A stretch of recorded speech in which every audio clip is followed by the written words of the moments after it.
Bismillahirrahmanirrahim. Assalamualaikum warahmatullahi wabarakatuh. Alhamdulillahilladzi an'ama 'alaina ni'matal iman wal islam.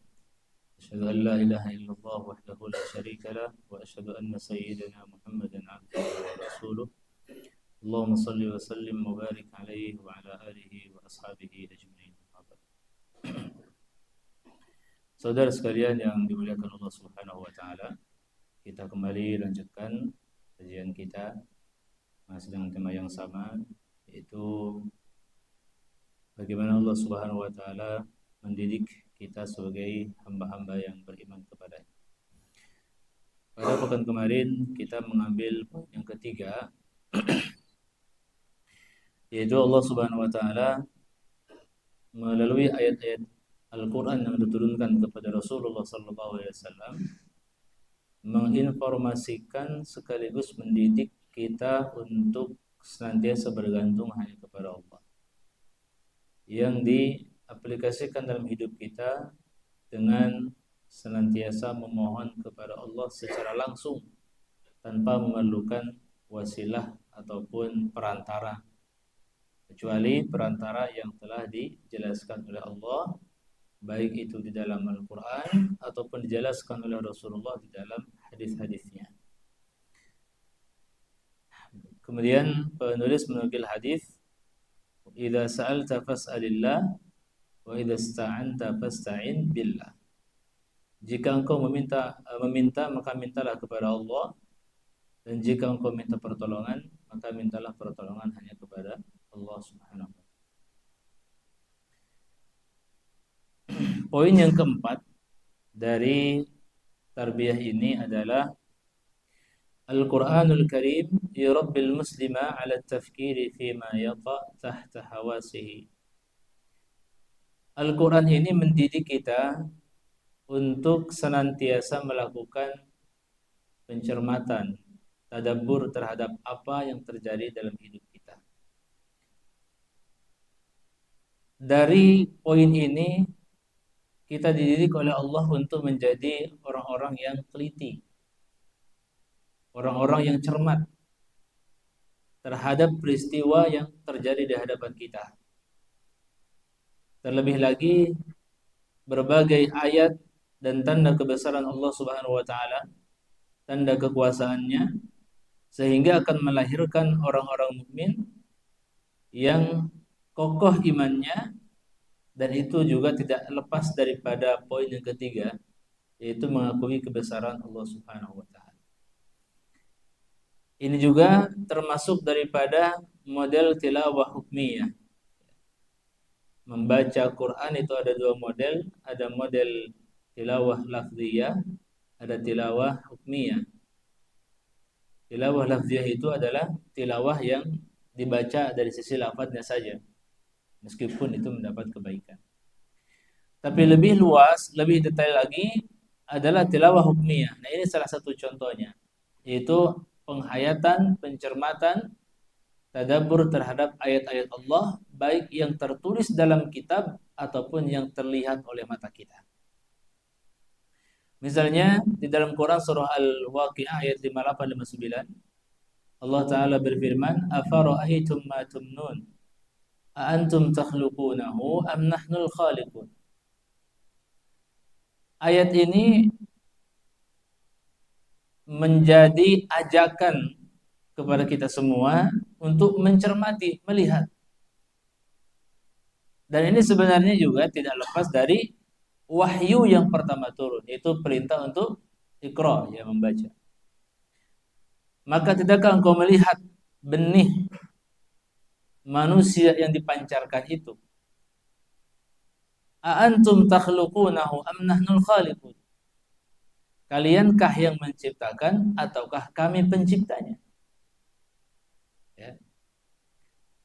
Dari sisi medis atau dari sisi ilmu kedokteran, melalui ayat 58 Al-Waqiah ini, betapa pentingnya bagi kita secara khusus kaum laki-laki untuk memperhatikan apa yang kita makan, kemudian diperintahkan untuk menjaga kestabilan, kesehatan. Karena ternyata kalau mencermati ayat ini, yang mohon maaf sekalian, afara'aitum ma tumnun, yang terpancar itu laki-laki atau perempuan? Kan laki-laki. Berarti benih itu dari seorang ayah. Kemudian masuk ke ovum. Jadi setelah kemudian berkembang menjadi janin dan seterusnya. Di dalam penciptaan ini Allah kemudian mengajak kita untuk melihat antum takhluqunahu am nahnul khaliqun. Setelah benih manusia itu terpancar dan berada dalam posisinya di dalam rahim seorang wanita. Bagaimana proses dari mulai nol sampai kemudian proses yang sempurna menjadi daging, ada tulangnya, dibungkuskan kulit dan seterusnya sampai menjadi bayi. Antum takhluqunahu, dari proses yang panjang yang idealnya dikandung selama 9 bulan ini, apakah kita yang menciptakan itu semua? Walaupun memang kita dijadikan sebagai wasilah oleh Allah, tapi kan bukan kita yang menciptakan. Am nahnul khaliqun, ataukah kami penciptanya? Di sini ketika Allah menggunakan kata nahnu yang berarti apa? Kami, bukan berarti pencipta manusia itu ada banyak, bukan. Tapi Allah Subhanahu wa taala menjadikan berbagai makhluk ataupun dari sekian makhluk Allah ada yang dijadikan sebagai perantara terciptanya bayi itu. Makanya ketika Allah menceritakan tentang penciptaan Nabi Adam, Allah kan tidak menggunakan domir kami, tapi domir aku kan. Khalaqtu biyadai, kata Allah. Aku ciptakan dengan tanganku sendiri. Tetapi ketika penciptaan manusia secara umum Allah menggunakan kata nahnu. Kenapa demikian? Karena melibatkan banyak hal. Melibatkan seorang pria, melibatkan seorang wanita yang terkumpul menjadi pasangan suami istri. Melibatkan di sana ada gizi, makanan, sebagainya, ada tim medis. Jadi ketika Allah Ta'ala menggunakan kata nahnu di sini, kita diajak oleh Allah untuk melihat, mencermati. Dan ternyata proses penciptaan manusia ini menjadi salah satu keajaiban yang tidak sedikit orang-orang pintar dan berilmu memeluk Islam karenanya. Hasil daripada apa? Hasil daripada tadabbur dan menghayati ayat-ayat Allah Subhanahu. Tidak mungkin penciptaan yang sedemikian rapinya kalau tidak ada yang menciptakan. Tidak mungkin sedemikian rapi yang terjadi kalau tidak ada yang penciptanya. Makanya di sini Allah menggunakan isim fa'il al-khaliqun, am nahnul khaliqun, atau kami penciptanya. Ya. Ini satu dari ajakan dari Allah Subhanahu wa taala kepada kita semua untuk melihat bagaimana proses terjadinya manusia. Contoh yang lain misalnya dalam Quran masih Al-Waqiah ayat 7172. Allah taala mengatakan, "Afara'aitumun nara allati turun? A antum ansha'tum syajarataha am nahnul munsyi'un?" Maka tidakkah engkau melihat tentang api yang telah dinyalakan dengan kayu bakar itu? Apakah kalian yang menciptakan kayu-kayu ini ataukah kami? Ya. Ketika Allah Ta'ala menciptakan apa yang kita butuhkan di dunia ini, sebagaimana disebutkan dalam ayat yang lain, wa atakum min kulli ma sa'altumuhu wa in ta'uddu ni'matallahi la tuhsuha, kata Allah. Ya.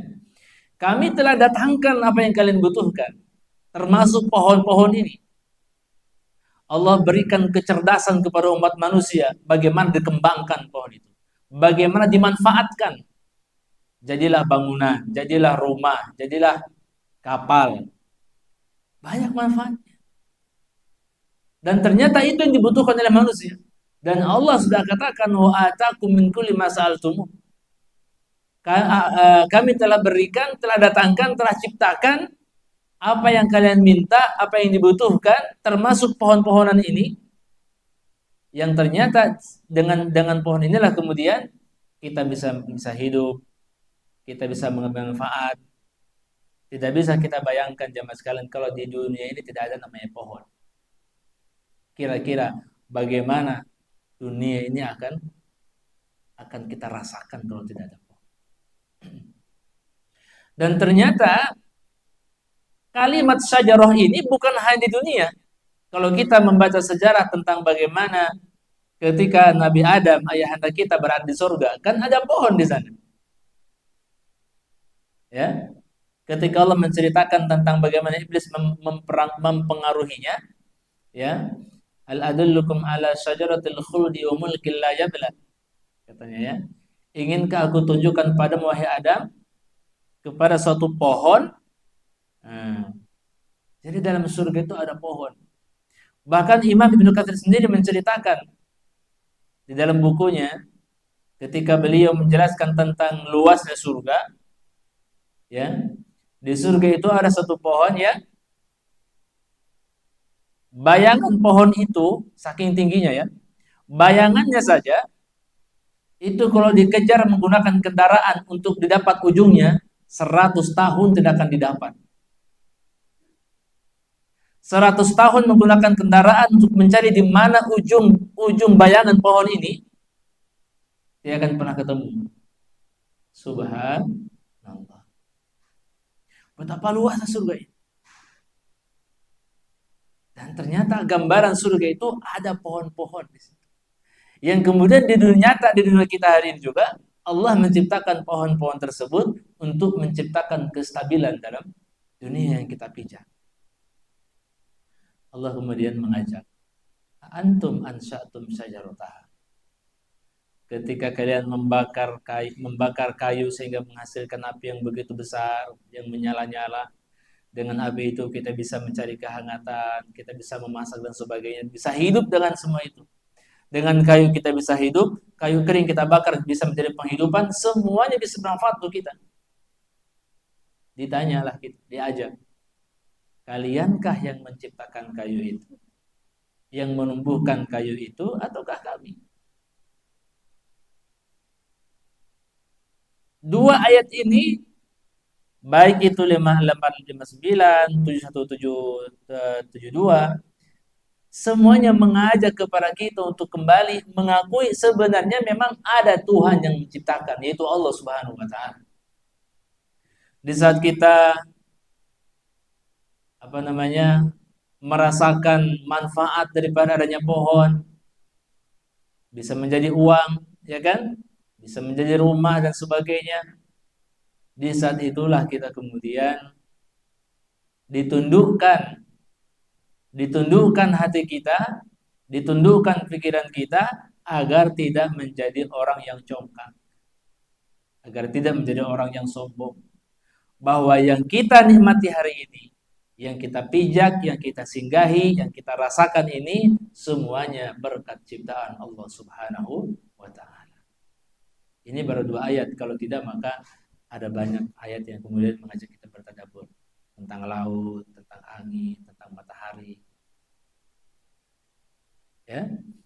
Dari sini kita dididik untuk menjadi hamba-hamba yang cermat, hamba-hamba yang teliti, ya, yang pandai untuk mencari dan terus belajar agar tidak melenceng daripada ajaran Allah.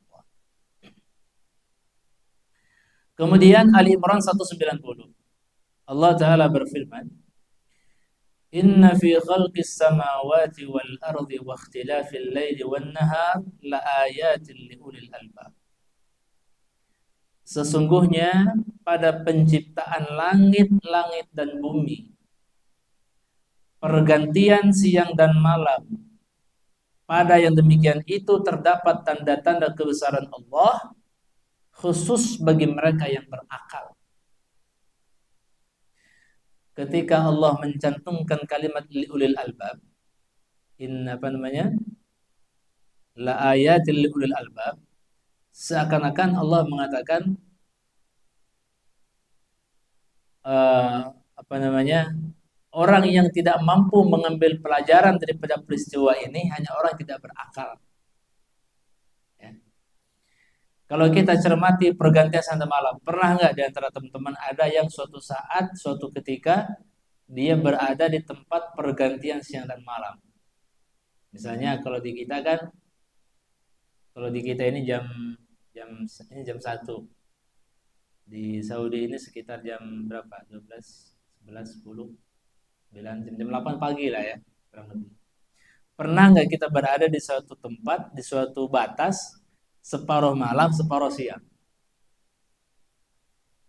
Ini kalau pernah berada di tempat itu, luar biasa, bisa melihat secara langsung bagaimana Allah menciptakan, Allah mengganti waktu itu. Tapi rasanya agak susah ya.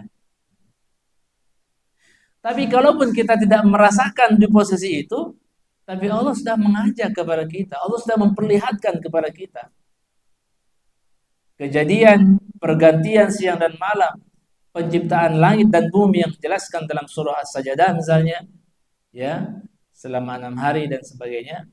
Ini semuanya juga merupakan tanda kebesaran Allah yang jika kita cermati, bahkan sudah banyak manusia-manusia yang berilmu yang memeluk Islam dikarenakan oleh sebab peristiwa-peristiwa ini.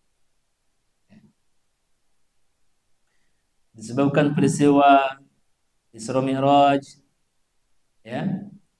Di dalam Islam kan tidak ada peristiwa, ya, yang tidak ada hikmahnya.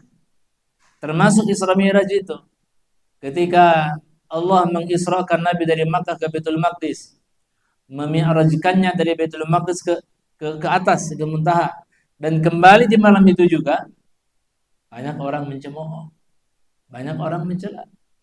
Tapi orang yang liulil albab, dia mencermati. Ketika mendengar peristiwa bahwa bulan pernah dibelah, insyaqqal qamar, ya, insyaqqal qamar. Orang yang tidak ulil albab mungkin dia akan mencemooh dan mencelanya, tapi yang ulil albab tidak demikian. Yang diberikan ilmu oleh Allah Subhanahu wa taala, dia akan melihat, akan mencermati tentang keagungan Allah taala. Nah, kemudian juga dalam Quran Adz-Dzariyat 20:21, wa fil ardi ayatul lil muqinin wa fi anfusikum afala tubsirun. Ya. Allah telah menciptakan bahwa di bumi ini ada banyak tanda-tanda kebesaran Allah bagi orang yang yakin, yang beriman kepadanya, dan dalam diri kalian sendiri, apakah kalian tidak memperhatikan? Apakah kalian tidak memperhatikan? Ini dan ayat sebelumnya itu sebenarnya masih serumpun, ya. Maksudnya di dalam beberapa ayat yang kita sebutkan tadi, ini sebagian kecil, bahkan dari ayat yang lain Allah sudah memberikan kepada kita ajakan, memperlihatkan bagaimana kebesaran Allah Subhanahu wa taala yang patut kita cermati, kita perhatikan, yang akan menghasilkan satu kata, yaitu subhanallah. Ya. Dari sekian banyak ciptaan Allah Subhanahu wa taala, dari mulai apa tadi, penciptaan manusia, penciptaan apa yang di bumi ini, pohon-pohon, binatang dan sebagainya, gunung, lautan. Dari semua ciptaan Allah ini akan melahirkan satu kata, yaitu orang yang mukmin, ya, subhanallah. Orang yang tidak beriman akan menjadikan dia terdorong untuk melihat lebih detail bahwa pertanyaan siapa yang menciptakan semua ini. Tidaklah mungkin tiba-tiba muncul gunung. Tidak mungkin tiba-tiba tumbuh. Pohon yang liar saja ada yang bawa bijinya, kan? Ada seekor tupai, dia makan rambutan, dia mengambil rambutan, dia makan rambutan, dia buang bijinya di sembarang. di halaman rumah orang misalnya. Tiba-tiba muncul rambutan, coba dari mana? Ya, tumbuhnya bunga-bunga, ini semuanya Masya Allah. Allah sudah mengatur itu. Jadi antara ciptaan Allah dengan yang satu dengan yang lainnya, angin dan sebagainya, ini semuanya sudah ada yang diamanahkan oleh Allah, yaitu para malaikat untuk menjaganya dan memanagenya. Dari ciptaan Allah ini juga kita mengambil eh, pelajaran manajemen yang luar biasa ya. Allah mengajarkan kepada kita tentang ilmu ini. Fal Qur'anul Karim yurabbil muslima 'ala at-tadabbur wa at-tafakkur fi makhluqatillah. Al-Qur'an Al-Karim ini mendidik seorang muslim untuk mentadabburi dan mentafakuri ayat-ayat dan makhluk Allah Subhanahu wa taala yang terjadi di hadapannya, yang dengannya yastadillu biha ala 'azamatillahi ta'ala wa quwwatihi, dengan memperhatikan alam sekitar kita, dengan memperhatikan peristiwa yang terjadi di sekitar kita, kita mengambil satu kesimpulan bahwa keagungan Allah Subhanahu wa taala fayazdadu bihi imanan billahi azza wa jalla wa wahdaniyatihi. Dengannya akan semakin bertambah keimanannya dan dengan juga akan semakin mengokohkan akan keesaan Allah Subhanahu wa taala. Meyakinkan bahwa Tuhan itu hanya satu. Lau kana fihi ma alihatun illallah la fasadata, kata Allah. Andaikan di dunia ini ada ilah selain daripada Allah, maka mungkin buminya akan rusak. Karena yang satu kepengen ini, yang satu kepengen yang lain. Tuhan yang satu pengen siang, yang satu pengennya malam. Ya. Tapi tidak demikian. Subhanallah ta'ala amma yusyrik. Ya. Maha suci Allah, dan Allah amat sangat mulia, amat sangat agung daripada apa yang mereka sekutukan dengannya. Penciptaan manusia, penciptaan pepohonan, ya, pergantian siang dan malam, waktu, semua ini adalah tanda kebesaran Allah. Yang terakhir tadi itu pada ayat wa fi anfusikum afala tubsirun. Kemudian dalam ini mirip dengan ayat sanurihim ayatina fil afaq wa fi anfusihim. Allah Ta'ala menciptakan dalam diri kita ini satu tanda kebesaran yang kita akan terlahir menjadi atau memiliki pengakuan bahwa Allah itu begitu sempurna, dirinya sempurna penciptaan. Dalam diri kita, apa yang bisa kita lihat? Ya, rambut yang di kepala dengan janggut, rambut di bulu di hidung. Bayangkan kalau panjangnya sama, Pak. Ya. Tidak bisa kita bayangkan bagaimana kalau misalnya rambut di hidung sama dengan janggut panjangnya. Semuanya laqad khalaqanal insan fi ahsani taqwim. Allah sungguh telah menciptakan manusia itu dalam keadaan bentuk yang sangat sempurna. Sangat sempurna. Tangan kita, penglihatan kita. Ya. Pernah dalam mapel biologi barangkali itu pernah kita belajar bagaimana dahsyatnya ini bola mata ini, lensa dan seterusnya. Bagaimana dahsyatnya apa yang ada dalam telinga kita untuk kemudian menerima suara, mendengar. Dan semuanya itu partikel kecil ini ciptaan Allah yang begitu sempurna, dan ketika itu rusak tidak ada seorang pun dari kalangan manusia yang mampu menggantikan atau menciptakan hal yang sama. Sehingga apa? Dari hasil tadabbur ini kita akan lahir menjadi manusia yang tawadhu, manusia yang rendah diri, manusia yang tunduk pada ketentuan Allah, manusia yang bersyukur. Bersyukur di sini diaplikasikan dalam hidup dengan tidak menyia-nyiakan ciptaan Allah untuk kita. Menggunakan mata untuk melihat yang baik, telinga mendengar yang baik, kaki kita melangkahkan ke tempat yang baik. Ini sebenarnya esensi daripada tarbiyah atau pendidikan yang Allah berikan dalam Quran, termasuk dalam poin yang keempat ini, yaitu ajakan. Makanya tilawah Quran secara hukmiyah itu jangan tergesa-gesa, ya. Tilawah Quran secara hukmiyah jangan tergesa-gesa, tapi coba perhatikan, berhenti sejenak. Kalau ada ayat, ya mungkin kita tertarik membaca terjemahnya, berhenti sejenak, kita baca maksudnya apa. Dari situlah kemudian kita akan mendapatkan ketenangan, ketentraman dalam hal bacaan.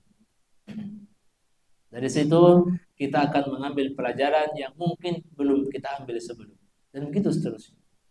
Ya, dua hal, mentadaburi ayat yang tertulis dan mentadaburi ayat yang terlihat oleh mata kita.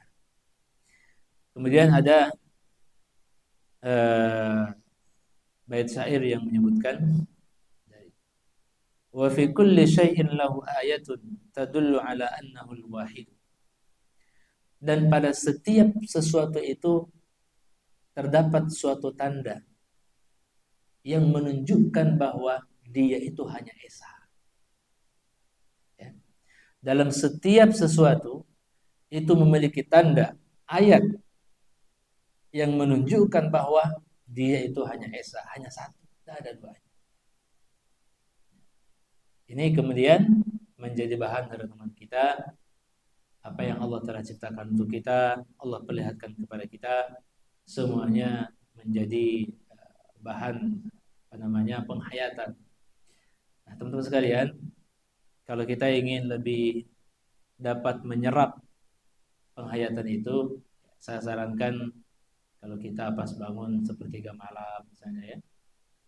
Biasanya kalau kita tidur awal waktu, mungkin jam 10 sudah tidur, itu akan lebih mudah bangun jam 2 misalnya, jam setengah 2. Di waktu itu paling enak, paling nyaman, paling tenang untuk mencermati ayat Allah. Ya. Pertama, kita tidak disibukkan dengan pekerjaan. Sekarang kan teman-teman bubar masuk kantor lagi kan, kerja lagi. Kalau jam itu tidak. Bangun malam untuk apa? Ya memang cuma itu kegiatan. Tidak disibukkan dengan pekerjaan, anak-anak juga tidur, istri kita mungkin juga tidur. Ketika terbangun, kita baca, di situ paling enak sekali untuk kemudian mencermati ayat-ayat Allah Subhanahu wa taala. Mudah-mudahan Allah memberikan kepada kita kemudahan untuk mengambil ibrah pelajaran daripada ayat-ayat ini, sehingga kita menjadi orang yang semakin kuat keyakinannya, kuat keimanannya, dan akan lahir menjadi hamba yang tunduk kepada Allah Subhanahu wa taala. Nakhtatim bi doa kepada majlis. Subhanallah. Asyhadu an la ilaha illa anta astaghfiruka wa atubu ilaik. Assalamualaikum warahmatullahi wabarakatuh.